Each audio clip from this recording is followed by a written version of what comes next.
बिस्मिल्लाहिर्रहमानिर्रहीम। अस्सलाम वालेकुम। किसान की समझदार बेटी और अजनबी लड़का। पुराने ज़माने की बात है। उस वक्त जानवरों के अलावा और कोई सवारी नहीं थी। लोग घोड़े, गधे, खच्चर वगैरह पर बैठकर सफ़र करते थे या फिर इन्हीं जानवरों को गाड़ी में जोत लेते थे।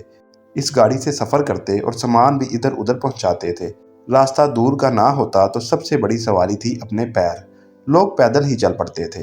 तो इसी पुराने ज़माने की बात है। एक शख्स को पास के गांव में जाना था। उसका नाम था बाबू खां। वो अधेड़ उम्र का था, लेकिन हाथ पाँव का मजबूत था। वो वहाँ पैदल ही गया, फिर काम ख़त्म करके वापस चल पड़ा। रास्ता ज़्यादा लंबा नहीं था, लेकिन बेहिड़ था। बेहिड़ का मतलब ये है कि रास्ते में जंगल, झाड़ियाँ, पत्थर, नाले वगैरह बहुत थे। वो तेज़ तेज़ चला जा रहा था, तभी एक तरफ से एक और शख्स आता दिखाई दिया। वो एक नौजवान लड़का था। एक से भले दो, दोनों को ही ये साथ अच्छा लगा।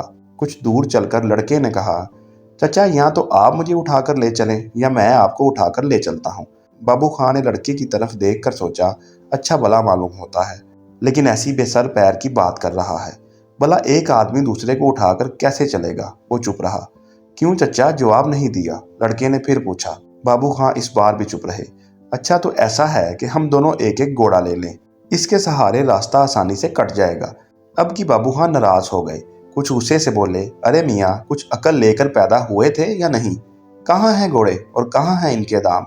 फिर रास्ता भी तो छोटा ही है। वो लड़का चुप हो गया। आखिर रास्ता कट गया, गाँव दिखाई देने लगा। शुरू ही में एक किसान अपने खेत में काम करता हुआ मिला।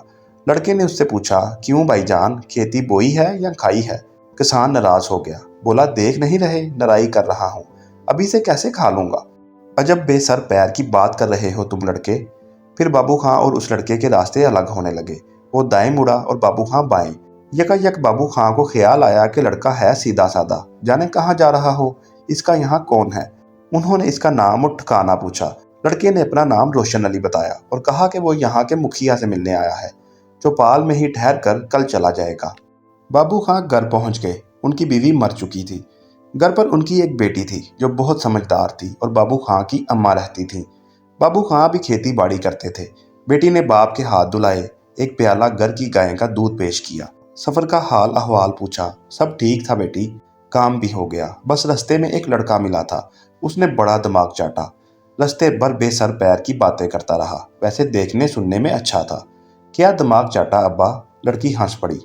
बाबू खां ने उसकी सारी बातें बताई। गोद में उठाकर ले चलने वाली, घोड़ा ले आने वाली, फिर किसान से पूछना कि खेती बोई है या खाई है। सारी बातें बेसर पैर की बेटा। लड़की फिर हंसी। नहीं अब्बा, बातें बेसर पैर की नहीं थी। गोद में उठाकर ले चलने का मतलब था, या तो कोई कहानी सुनाओ या मैं सुनाता हूँ। कहानी सुनते सुनाते चलने से रास्ता आसानी से कट जाता है, जैसे कोई तुम्हें गोद में ले चल रहा हो। बाबू खां की आंखें हैरत से फैल गईं। उन्होंने सर हिलाया। हाँ ये तो है बेटा, अब और बातों का भी कोई मतलब होगा। हाँ अब्बा, घोड़े ले आने का मतलब था दरख्त से छड़ी तोड़ लो। छड़ी के सहारे चलने से रास्ता आसान होता है। कंकर पत्थर हटाते चलो, कोई सियार, कुत्ता, लोमड़ी मिल जाए तो उसे धमका कर भगा दो। कहीं घने दरख्त हों तो उनकी शाखें भी एक तरफ को कर लो। बाबू खां की आंखें हैरत से फैल गईं। अरे वाह, और वो तीसरी बात? जी अब्बा, उसका मतलब ये है कि किसान कर्जे में तो नहीं डूबा हुआ है। अगर किसान ने कर्जा लिया हुआ है तो खेती गोया खा चुका है। जब फसल आएगी तो कर्जा अदा करने में ख़त्म हो जाएगी। अगर कर्जा नहीं लिया है या बहुत थोड़ा है तो फसल से अनाज मिलेगा, अनाज बेचकर पैसा भी मिलेगा। इसी तरह वो सचमुच खेती बो रहा है। बाबू खां ने कहा, बेटी तू तो बड़ी अक्लमंद है, और वो लड़का भी। वो यहाँ चौपाल में ठहरा है, उसे कुछ खाना भिजवा देना। मैं बेचारे से बिला वजह नाराज होता रहा। लड़की ने कहा, जरूर अब्बा। दोपहर को उसने खाना तैयार किया, खेत पर काम करने वाले नौकर को बुलाया, उसके हाथ में अंगूछे में बंधा खाना देकर कहा, चौपाल में बाहर से एक आदमी आया है, उसे दे आओ। उससे ये भी कह देना कि चांद 14वीं का है, सितारे बेशुमार हैं और दरिया में पानी चढ़ा हुआ है।